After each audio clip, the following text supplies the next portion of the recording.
Hi, Assalamu alaikum.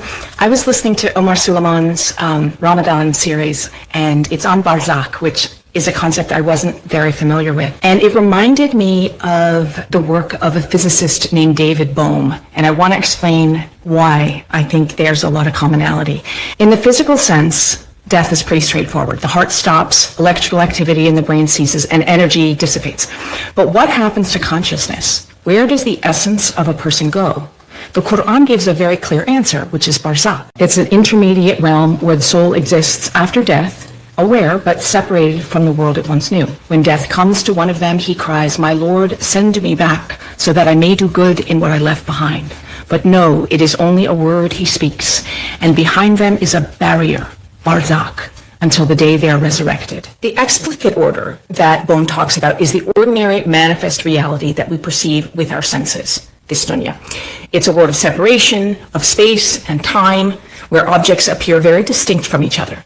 But the implicate order is a deeper hidden reality, and it underlies, it undergirds the explicit order. In the implicate order, everything is fundamentally interconnected.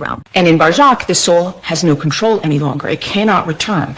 It cannot change its fate. The Quran makes this clear in Surah 2. To Allah we belong, and to Him we return. This moment, the crossing from this life into Barzakh, is irreversible. Bohm himself suggested that reality unfolds in stages, that what is unseen eventually emerges into its complete form.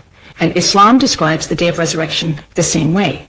Then the trumpet will be blown, and behold, they will rush from their graves to their Lord. Surah 36, Ayah 51. This is the ultimate collapse of potentiality. There is no more potential. There is no more going back and reviewing the choices you made and choosing differently. In quantum mechanics, a system exists in multiple states until it's observed. And upon that observation, it collapses into one outcome. So if life is the period where all choices exist, we can choose to follow Allah. We can choose to turn away. Barzakh is the moment of pause. And resurrection is the final collapse of all possibilities into one reality, either paradise or hell. That final state is called in the Quran Dar al-Qarar, the abode of permanence. The Quran describes it as the place where the soul finally reaches its true reality. The parallels here are very interesting, and although they're not perfect, I do think there's some very interesting overlay between the two of them.